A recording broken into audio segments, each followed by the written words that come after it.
Boom, boom, boom, boom, boom, boom, boom, boom, boom. Now tell me what you gonna do when it ain't nowhere to run. When judgment comes for you. When judgment comes for you. Tell me what you gonna do when it ain't nowhere to hide. When judgment comes for you. 'Cause it's gonna come for you. Making it for water, easy, see something Charlie. Little boo guys got him, and I'm gonna miss everybody out of roll and flow like eggs. Looked at a wild flag and played for dust, and they play too deep for beach side. Little legs I came to be. Tell me your feature deceased, would it please? Marry me by my grand new way. You can't go follow God bless you, working on a plan to heaven. Backbone Wrestling Network. Welcome back to the CrosUp, your weekly look back at the week that was in professional wrestling. This week I'll be running through the results and happenings from Raw on July the 20th to Collision, July the 25th. We opened Raw with a long Saturday night's main event recap, kind of telling you everything that happened then and there. We then opened with a match in the arena. The vision of Austin Theory and Braun Breaker defeat Dragon Lee and Javon Evans when Breaker hits the Super Spear on Dragon Lee. After the match, they continue to beat down the faces, but the Alpha Academy come in for the save. Maxine Dupree slaps Otis in the face, but Otis wrecks the Vision because of this. The announcer's table is loaded up, but Braun Breaker spears the absolute hell out of Otis, and then he loads up yet another one and drops Otis yet again. We then get a Fanatics Fest kind of recap. Obviously, it was the previous weekend, kind of showing you everything that happened there, all the activity. I will say we did have the SummerSlam kickoff show. It was kind of a stage show hosted by Michael Cole. Brought out some people from some different matches at that show that we'll kind of talk about throughout the rest of the shows throughout the week. Nick Aldis versus Gunther was made official on that show, and we kind of got a confrontation between Cody Rhodes and Punk that we'll obviously get into throughout the rest of the week. But I just wanted to throw that out there before we went any further on Raw. But the next thing that happened on Raw was the Judgment Day attack Danhausen. They want their money back, and he has 30 seconds to go and find it. We then get another hype for Big Cass's return. Obviously, like I said last week, he will be returning on the Raw after SummerSlam. And, you know, these things are really focusing on him being a huge prospect when he was here previously and how he kind of, blew that opportunity. So it's kind of really focusing on a redemption kind of storyline for him to come back. He obviously had some big hype, and then he seemingly somewhat blew it on the back end. So, but we then we look at Danhausen's cursing and cursing parade over the weekend, plus his match with JD McDonough. This includes the New York Knicks, obviously star player Karl Anthony Towns. Danhausen then comes out with a briefcase to cut a promo. This money is driving him crazy, and he is sick of it, but he doesn't want the Judgment Day to have it, so let's give it to the Fanhausens. Judgment Day that comes in to say the fans aren't getting their money, so Danhausen curses them all. Joe Hendry then runs in to save him from the Judgment Day, but Judgment Day does end up with the briefcase. We then continue to look at the Roman Reigns versus Seth Rollins history, with this one now focusing on the WrestleMania Money in the Bank cash-in, where Seth Rollins won his first WWE title and kind of screwed Roman out of his first opportunity to be champion. We then go to the back, and Joe Hendry and Danhausen are yelling at Dom and JD McDonough. But Judgment Day, the two Judgment Day guys then open the briefcase and find out that it is fake money after all. JD McDonough throws the briefcase and accidentally hits Obafemi instead of Danhausen, who he was aiming for. McDonough quickly knows that he is immediately fucked up, and Femi says, I should kill you for this. We then have a match made between the two, and the Dominic Mysterio protests and gets a match with Joe Hendry himself later on tonight. We then get that match. Obafemi defeats JD McDonough via pinfall, following the fall from grace in, I believe, less than a minute. I think it was 57, 58 seconds or something like that. We then go back to commentary, and they're interrupted by Solo Sikoa, who says he isn't supposed to be here, but he wants to talk to Seth Rollins. Seth Rollins then comes out to welcome him to the show. Rollins gets in a very important question. Are they here to talk or to fight? Sikoa says he's just here to talk and says that SummerSlam is going to be Rollins versus the entire bloodline. Rollins seems to accept this, but Sikoa says it doesn't have to be that way. Sikoa can have his back at SummerSlam with Rollins saying he'll think about it. That doesn't work for Sikoa, who says he can be for Rollins what Rollins was for Cody Rhodes. That has Rollins thinking about it, but here's Jacob Fatu to interrupt with Sikoa bailing into the crowd. But Rollins is able to drop Fatu with a super kick and leaves with him in the corner, kind of recovering from the attack. We then look at Chad Gable and Penta having a stare down on the SummerSlam kickoff. That's kind of what I mentioned earlier. We had a couple, they kind of hyped up some matches, kind of had some face-offs between some guys, but that was one that happened. Penta and Chad Gable then defeat Ethan Page and Rusev in a tag team match when Gable gets Rusev to tap into the ankle lock. We then once again look at a Rollins versus Reigns memory. It is from Money in the Bank 2016, where Seth was able to defeat Roman on his return, and he defeats him and wins the title from there. What they don't show is that's the night that Dean Ambrose became WWE champion for the one and only time, because he cashes in after the match. And that night, every member of the Shield was the champion. So pretty incredible night. We then go to Seth Rollins again. He taunts Jacob Fatu in an effort to get him to break Roman Reigns' orders of being able to attack him or not. Fatu says what happened earlier tonight won't happen again, and violence is promised after SummerSlam. We then have Paul Heyman. He has a sit-down interview. He talks about being the advocate for Brock Lesnar. He has been asked to not use the word violence, but how does he sell the Hell in the Cell without it? Heyman hypes up Lesnar being undefeated in Hell in the Cell and how many people think it's ending at SummerSlam. Femi has had the greatest rookie year since Brock Lesnar, but it all comes to an end at the hand of Brock Lesnar himself. We then see another Seth Rollins and Roman Reigns memory. It's them getting back together, being a team for a little bit, reuniting with Dean Ambrose and kind of doing the whole thing where they kind of did the reunited version of the Shield for a little bit. We then look at Gunther versus Nick Aldis being set up at the SummerSlam kickoff as well. Kind of get into a brawl, and Triple H makes the match official. We then have Joe Hendry defeat Dominic Mysterio via pinfall when Danhausen comes in while the ref is distracted, hits his triple D reverse DDT, and Hendry is able to capitalize with a pinfall. We then look at Cody Rhodes and CM Punk getting into it on the SummerSlam kickoff and having to be held apart, doing the CM Punk doing the whole little brother thing, and Cody kind of saying, "I'm not your brother at all. We're friends, but we're not like that," and all that kind of stuff. So we get some major tension between the two of them headed into their WWE Championship match. We then look at Roman Reigns and Jalen Brunson fending off Seth Rollins and Tyrese Halliburton at Saturday night's main event. We then get Danhausen versus Dominic Mysterio made official for SummerSlam. So that'll be an interesting match. See what happens there. And then we get our main event where Jacob Fatu defeats LA Knight via pinfall when Jey Uso returns. He's been gone for a couple weeks and distracts LA Knight long enough for Jacob to hit a pop-up Samoan drop and then the triple jump moonsault to get a pinfall victory. After the match, Solo Sikoa runs in, but gets taken out by the Usos. Royce Keys then comes in and slugs it out with Fatu and ends up hitting the USB and put that kind of puts Fatu down for a minute. The Usos super kick and then hit the 1D on Keys, but Knight is back up as well.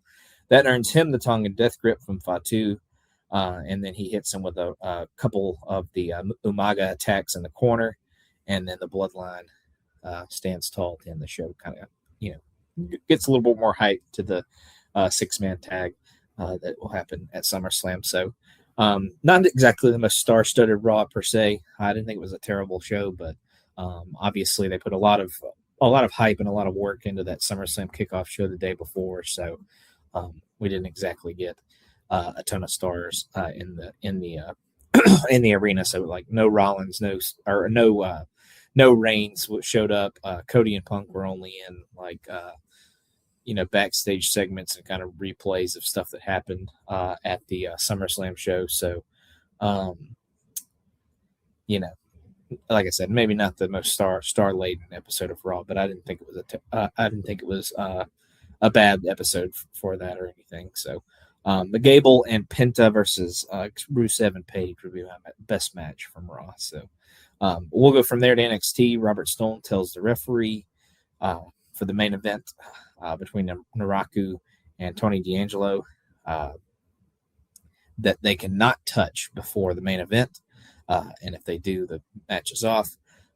Thea Hale then comes in to talk to Robert Stone about something, but Natty comes in to say she is going to beat Jada Parker tonight, and Thea never really gets to ask what she was going to ask or point out what she was going to point out.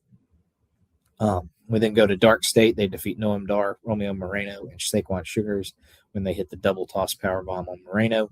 After the match, Sugars and Lennox have to be held apart, so obviously the deal is not done between the two of them, despite the fact that they faced each other on the last premium live event, and it did not go all that well. So they continue to seem to want to go into this, despite the fact that maybe it didn't go all that great last time. But Lizzie Rain and Thea Hale are unhappy with how things are going around here. Kendall Gray and Jada Parker get into it a bit over Natty, but eventually calm down and realize that they're on the same page. Kendall Gray then comes out with Ren Sinclair to have a face-to-face with Lola Vice. Gray is glad Vice won the title shot last week, but Vice thinks this is going to be rough for her. The reality is that Vice isn't done in NXT, but Gray says she is already dominating around here. Unlike Vice, it didn't take her years to make this happen.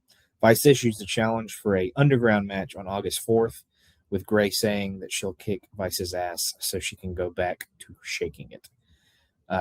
We then have a video hyping up the main event between Tony D and Naraku.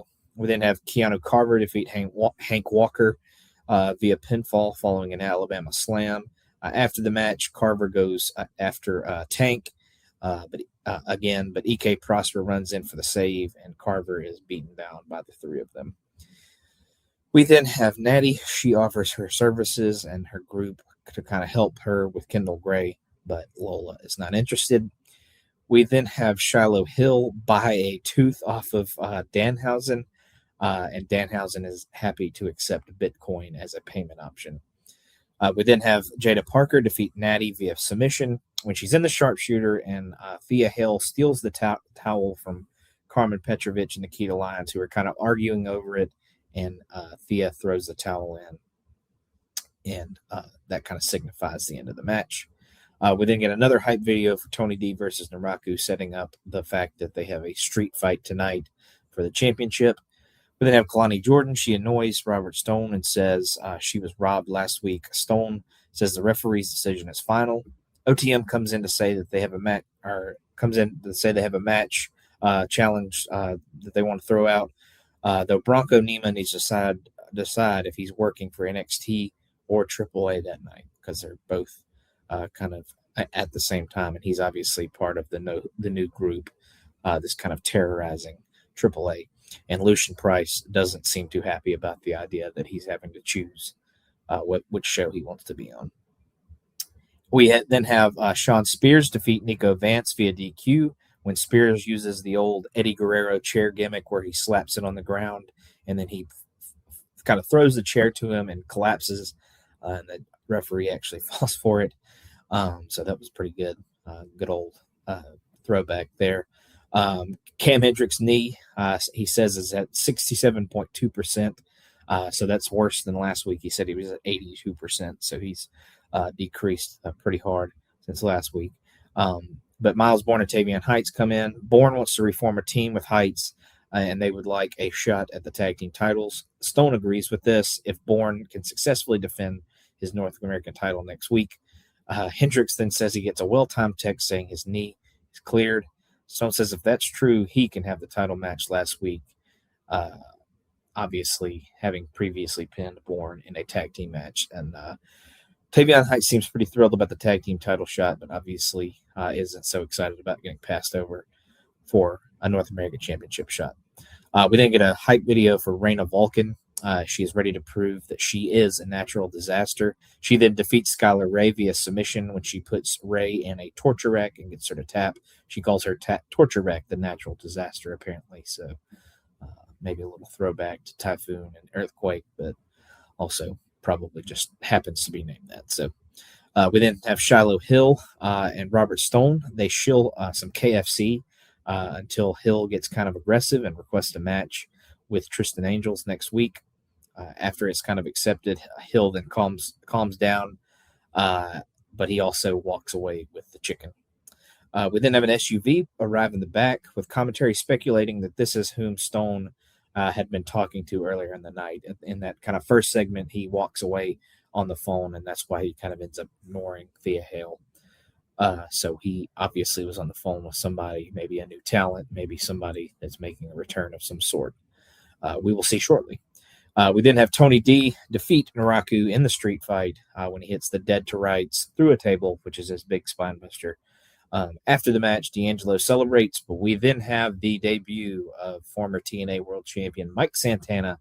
He comes through the crowd for a big stare down with Tony D to end the show. So another big outsider from another company. Obviously, Naraku was big in New Japan before he came over, and obviously Santana's been kind of the top dog in TNA for about the last year or so. So we'll see what Santana can get up to. I think he's pretty solid character and a good enough wrestler to kind of be quickly at the top of this card and stuff like that. I don't think they really even named him. I don't think they said his name. So I don't know if they'll rename him or not. He's been on NXT previously as Mike Santana. So in the kind of crossover episodes and stuff like that. So we'll see if he gets a new name. I kind of hope not. He kind of has an established name already. So we'll see what happens with that. But that main event, the street fight, was a pretty solid match. I'd definitely say if you check out anything from this episode, I would check that out. So that would be my opinion. We then go to Dynamite. We open with Will Ospreay and Kenny Omega. They are ready to team tonight. Them and John Moxley will be in tonight's main event.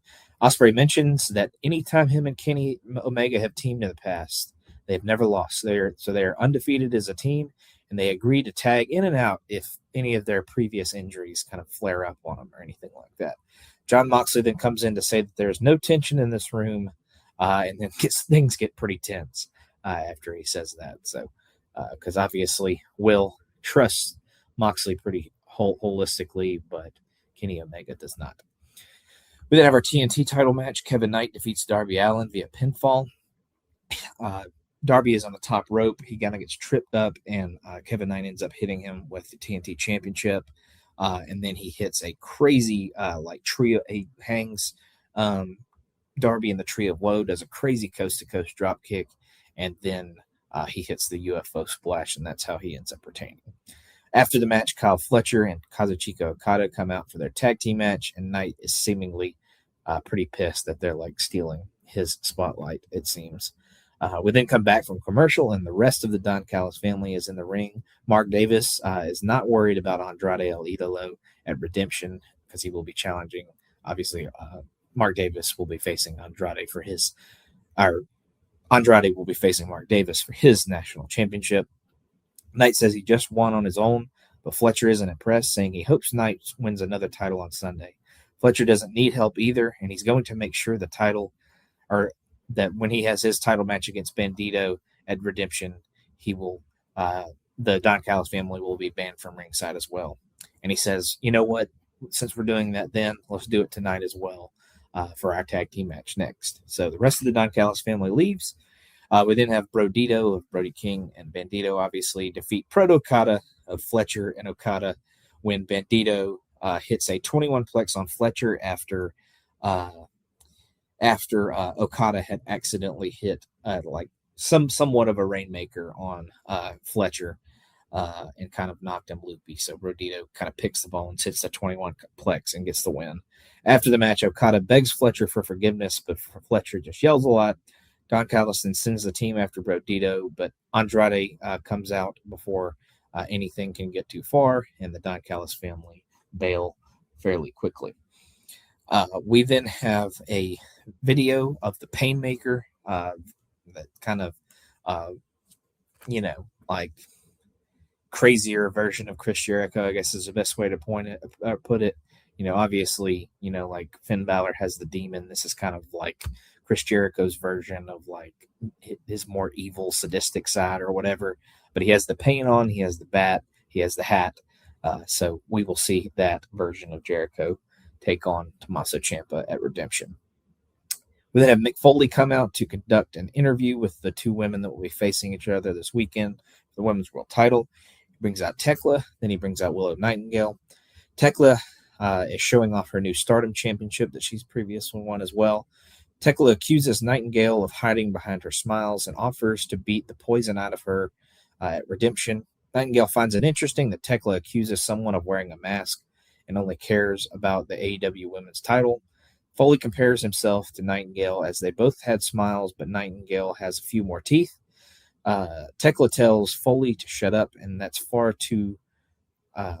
too far for Nightingale, and she calls Tekla a dumb bitch, which has Tekla smiling as she tells Nightingale to smile anyway after she gets beaten up and loses on Sunday. Tekla then hits her over the head with the mic, takes off her belt, but she ends up getting pounced by Willow Nightingale, and Willow ends up standing tall. So we'll see if the same thing happens on Sunday at Redemption. So obviously a pretty solid segment. I feel like I like Tekla a lot. I like her mic work. I think she's a really good promo, but I think this lasted like just a little too long to maybe expose her that she's a little too over the top in some ways and kind of doesn't know how to string it along.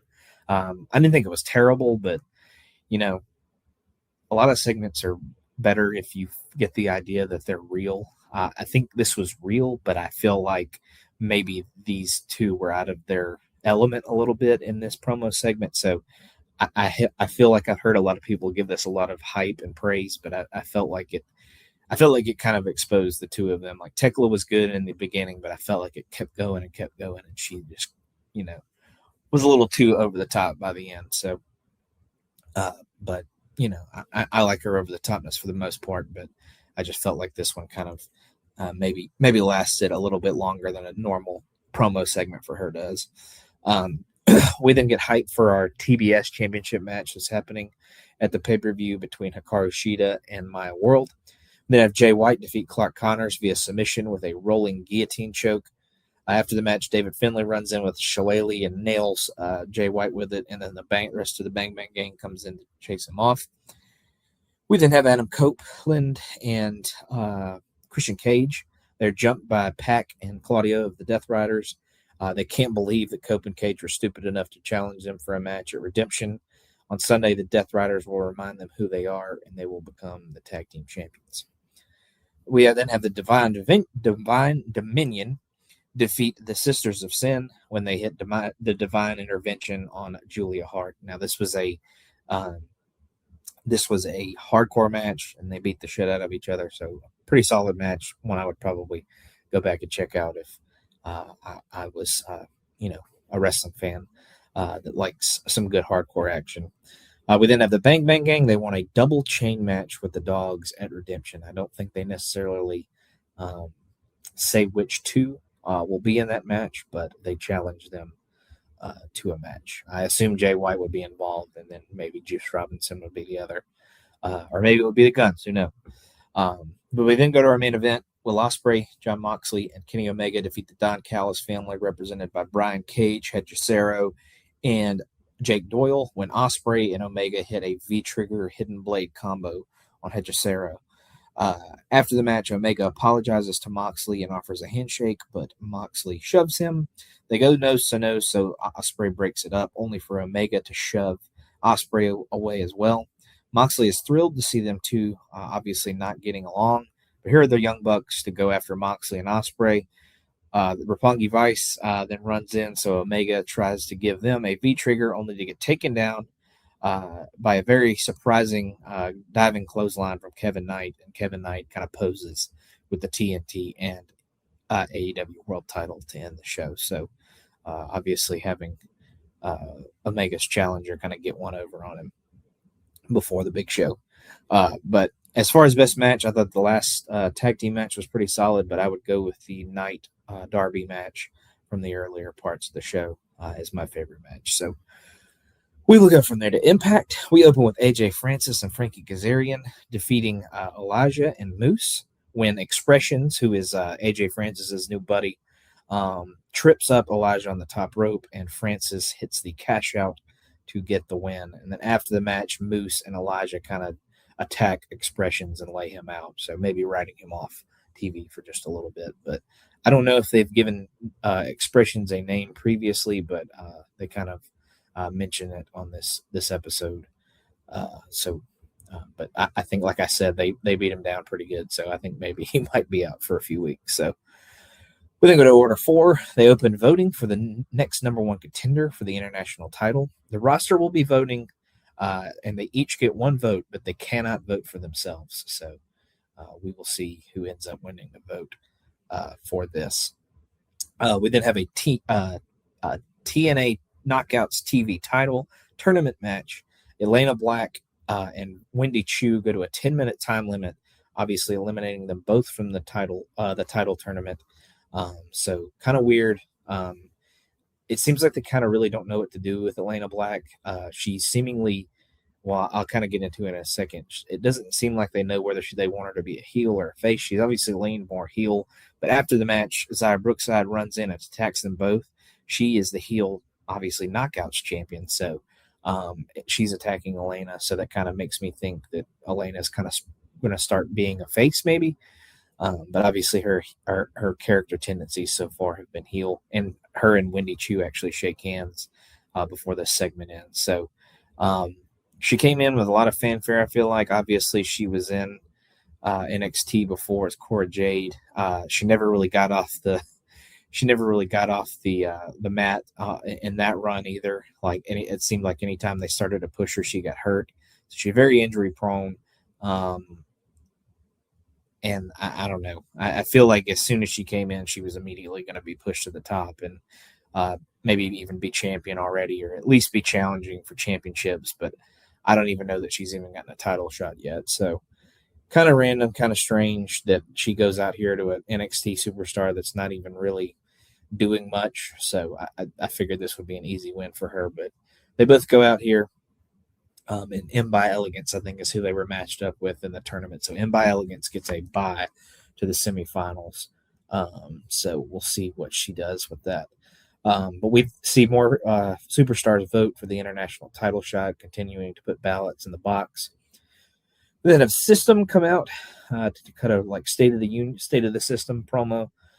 Bear Bronson doesn't like Ricky Sosa, and the team is ready to decide who is a star and who isn't. Tonight, they're on their way to adding some more gold, but here is Ricky Sosa to interrupt.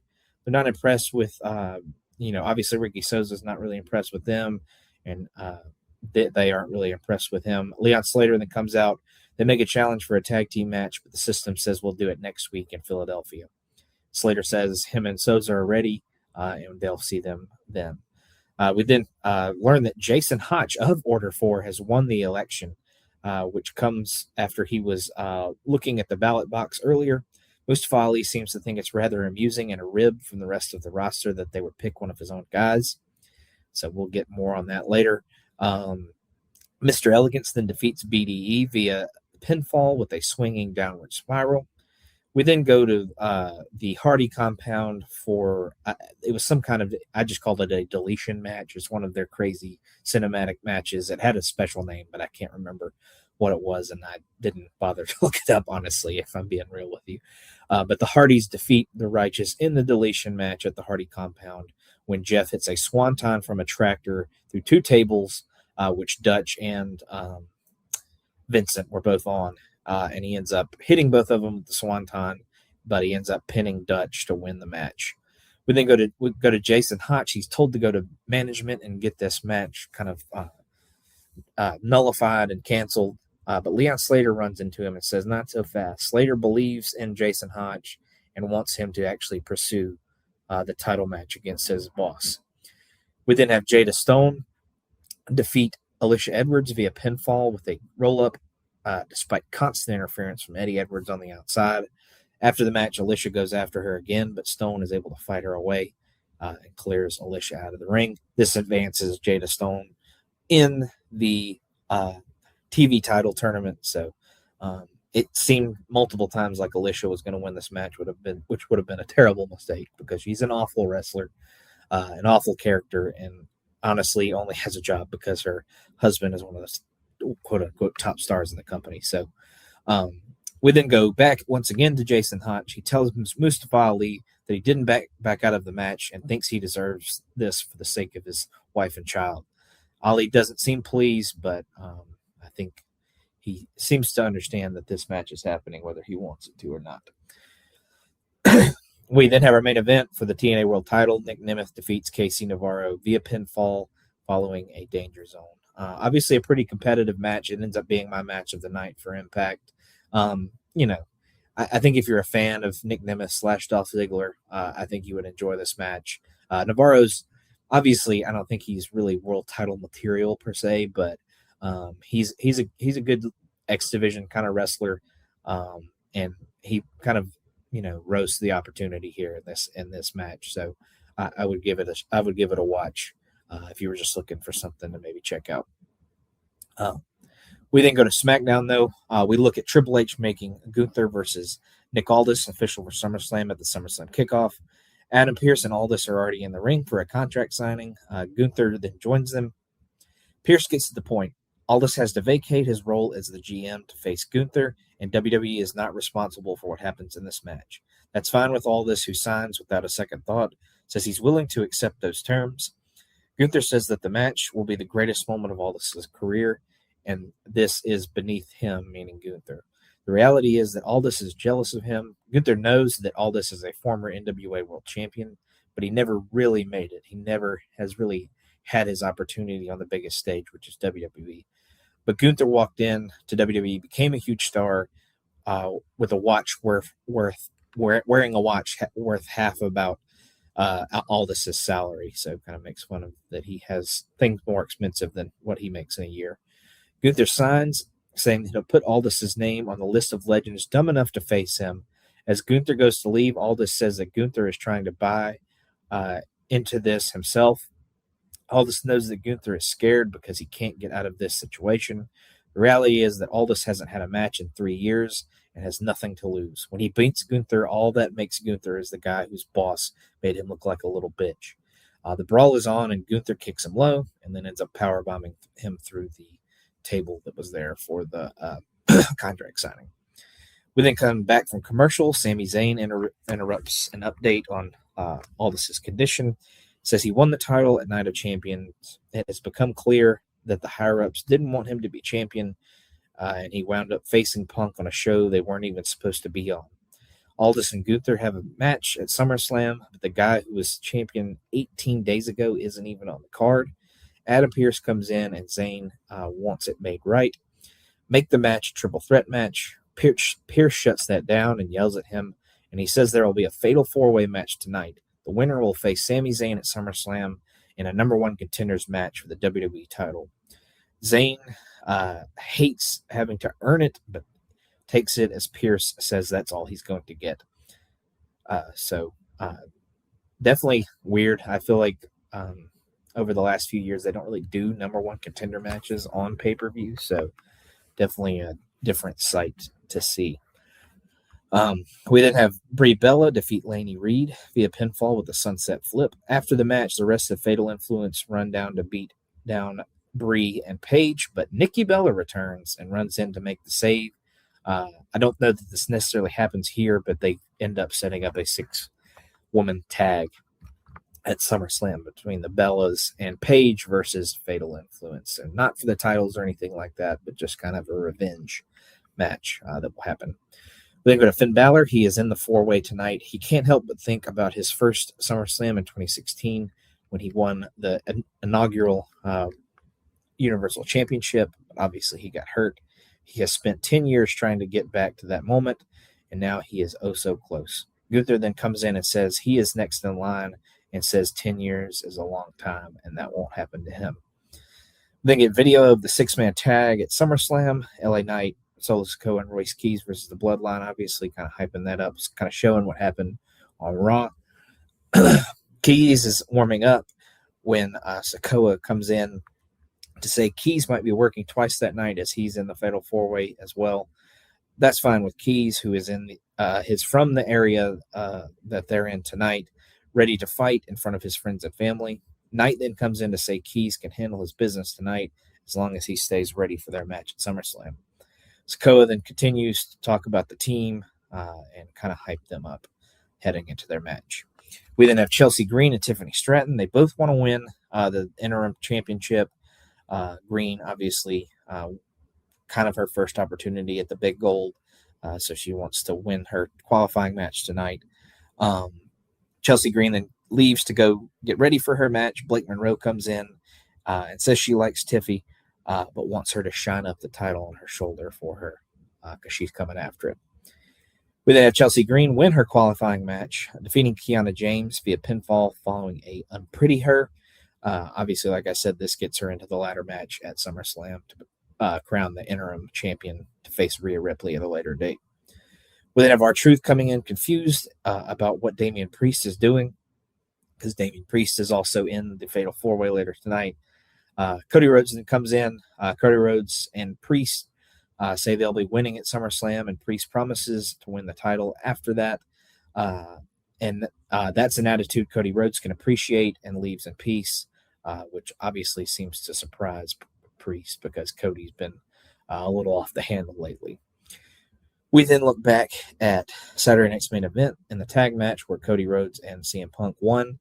And we see the point where CM Punk accidentally hit Cody in the eye with the belt after they won. And then the ensuing issues after that on like they had a video that landed on Twitter of them arguing with each other. And then obviously the stuff that happened at the kickoff show. We then have Cody Rhodes come out to cut a promo. He's in a hurry tonight. He quickly says, what do we want to talk about? And brings out Punk to join him. Rhodes drops the mic as he drops the mic into Punk's hands, which Rhodes calls an accident. Rhodes then takes off his jacket, or Punk then takes off his jacket, and they go face to face, but goes to get his own mic. Punk says it's a shame that it's come to this because he doesn't know if he can trust his friend. Cody says he's going to explain why he needs to win, and it isn't about the title. That's what Punk doesn't get, because the title is more than a good enough reason. Cody talks about how they respect each other, but he doesn't like CM Punk. Back in 2011, Punk cut the pipe bomb, and Rhodes followed what he said to the letter. What Cody also knows is that while he was going around the world doing everything Punk talked about, everyone wanted it to be Punk instead of him. Cody is tired of apologizing, though, because he's become the star of WWE. He was on The Tonight Show, and he's going to be on ESPN. Everyone has come for him, but the only ones he worries about is Punk. For the story to have the proper ending, he has to beat Punk. With Cody done, Punk talks about how he cast a big shadow around here, and it's up to the people to decide what he's done. Back in 2022, Punk was learning from Cody as he showed Punk that there was a way to get back here. Now, though, Punk knows that Cody is lying because he has to make himself the victim. If everyone is Cody's enemy, Punk is his only friend, but at SummerSlam, he's breaking Cody's heart. Cody then unbuttons his collar and talks about how they're going to be teaming on upcoming live events, and he'll give Punk the traditional main event gift. Punk says he's got a gift for Cody at SummerSlam in the form of a loss. He's CM Punk, and no one can touch him in the ring or on the mic, including Dusty's kid, to get a little dig in there on Cody. Punk goes to leave, and Cody stops him, saying that we'll play his music so CM Punk can get a preview of what he'll hear at the end of their match at SummerSlam. We then go to Charlotte. She doesn't regret costing Nia Jax a match last week, a qualifying match for the ladder match. What she does regret is that Alexa Bliss is injured and promises to get payback on Jade Cargill for injuring her. We then have Charlotte's qualifying match against Nia Jax. She also wins via DQ when Jade and her crew kind of get involved. This qualifies Charlotte, obviously, for the ladder match. And then after the match, Jade and her baddies beat Charlotte down. And then Nia Jax freaks out once again as she obviously lost another chance to be in the ladder match due to someone she's not really involved with for the second week in a row. And then we get our main event for the right to face Sammy to become the number one contender for the WWE title. Finn Balor defeats Damian Priest, Royce Keys, and Trick Williams when he hits the coup de grace on Damian Priest. So Balor will face Sammy at SummerSlam to see who will be the number one contender for the WWE Championship after SummerSlam, obviously. The Fatal 4-Way to me was the best match of the night. A lot of promos, a lot of kind of look backs at the SummerSlam kickoff show. We had the long Cody Punk kind of back and forth, and then we had the long contract signing to kind of open things up. So not a ton of wrestling on this one, but I thought the Fatal 4-Way was definitely worth a look if you want to watch something from SmackDown. And then we'll finish the week with Collision. Tommaso Ciampa defeats Zachary Wentz via pinfall with back-to-back running pump knees to obviously win the match. After the match, Ciampa grabs the mic, says he's better than Chris Jericho, and then he kind of tries to mimic the Painmaker makeup on his face, and he says the Psycho Killer is better than the Painmaker. So maybe Ciampa has a little painting and kind of new character up his sleeve to kind of match the Painmaker version of Chris Jericho. We then go to Mike Bailey. He is ready to win a ladder match in his hometown at Redemption. So I don't know that this was previously set up. It might have been mentioned on Dynamite at some point, and I just didn't write it down or something like that. But it will be for a shot at the. It will be for a number one contendership for the international championship that Kyle Fletcher obviously holds. We'll have a couple of qualifying matches for it tonight, but they already had some guys in it already. I don't know that they did qualifying matches or if they're like retroactively making them qualifying matches, but I'll tell you who's in the match later on. Speedball is one of them, so we'll get some qualifying matches later that I'll obviously fill you in on. We then have the Young Bucks defeat the Death Riders of Garcia and Yuta, obviously as kind of like a hype match for them to go in there with Ospreay and Moxley this weekend. They win the match, hitting the Meltzer driver on Daniel Garcia. This is kind of after Cope and Cage attack Pac and Claudio, who were on the outside of the ring for the match. After the match, Will Ospreay comes out for a distraction of the Bucks, and Moxley lays them both out. So, Ospreay kind of showing a dark side, but not really at the same time. We then have Bandito and Kyle Fletcher.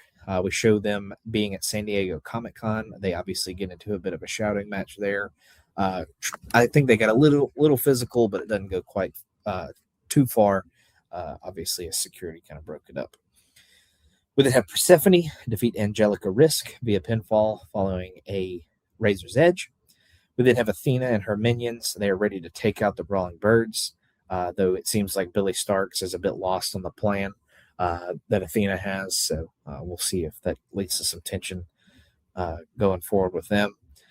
We then have Lethal Twist defeat Skyflight. Skyflight is represented by Scorpio Sky, Matt Sydal, and Dante Martin. Lethal Twist when they hit a double stomp Death Valley driver combination on Dante for the win.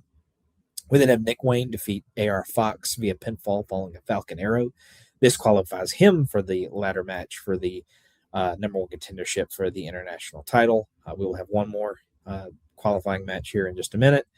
After Dynamite, we get with Darby Allin. He's freaked out about how he couldn't go far enough to defeat Kevin Knight, and he wants to know how far Kevin Knight is willing to go because Darby can go much, much further if he gets another chance. We then have the Conglomeration defend their Trios Championships against the Outrunners and Dalton Castle, who are the Trios champs for Ring of Honor.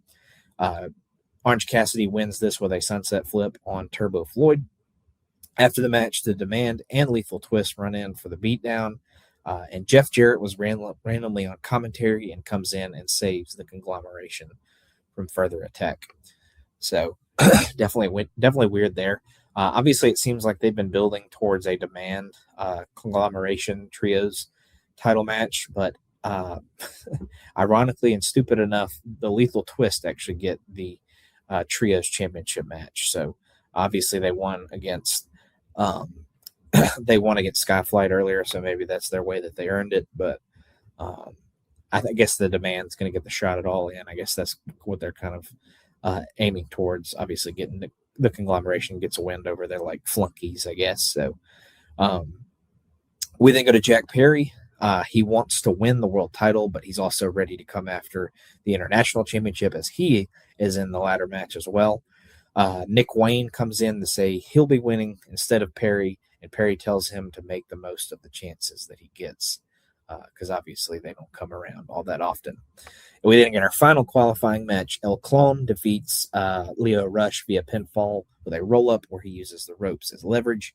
Clone is the final entrant in the ladder match. It's going to be Mike Bailey, Clone, Nick Wayne, Jack Perry, Beast Mortos, and Commander all in the ladder match. So we'll see who is the number one contender for the International Championship against either Kyle Fletcher or Bandito following Redemption. Commander comes out, or actually Mike Bailey comes out to save Leo Rush from further attack from Clone. Commander also comes in, and him and Bailey have a stare down, but they also kind of salute and bow to each other in kind of admiration for each other. We then get a video hyping Kevin Knight versus Kenny Omega and kind of what happened on Dynamite, earlier in the week. We then get the Bang Bang Gang. They are ready to neuter the dogs for good and in them in the chain match whenever that happens, or whoever's in it for the Bang Bang Gang. And then we get our main event where Tekla and Hikaru Shida defeat their challengers on Sunday when they defeat Willow Nightingale and Maya World when Tekla hits the spear on Maya for the win. Pretty solid. I mean, I feel like I say this about Collision every week, but fairly solid matches top to bottom. Obviously some squash matches throughout as well. We had the qualifying matches. I thought Nick and AR Fox was pretty good. But the Bucks and the Death Riders would get my match of the week. Our match of the night this week on Collision. So that'll do it for now. Obviously, Redemption is tonight as of this recording, which I will start things off with next week. So I will be watching that. I don't think I'm going to be ordering it tonight, but I will do my best to find it via other means or maybe watch it on a later day. But we shall see what happens there. Obviously, I think we might get a new women's world champion. I don't imagine Tekla and Mercedes is the match at All In, but I've been wrong before, so we'll see. But I think Willow might get the one there. We'll see if they continue to kind of push tension between Will and Mox, see if the Bucks can kind of beat them and cause some tension. And obviously, I think Omega will end up beating Kevin Knight, but I think it'll be a solid match. But we'll see what happens at Redemption. Like I said, we'll open next week's podcast out with it. Again, thank you for joining me as always. We'll see you next time. Look in my eyes, what do you see? The cult of personality. I know your anger, I know your dreams. I've been everything you wanna be. Oh, I'm the cult of personality. Like Mussolini and Kennedy, I'm the cult of personality, the cult of personality, the cult of personality.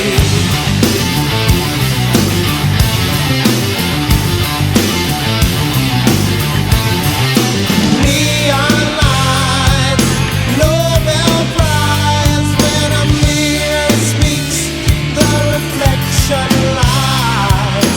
You won't have to follow me, only you can set me free.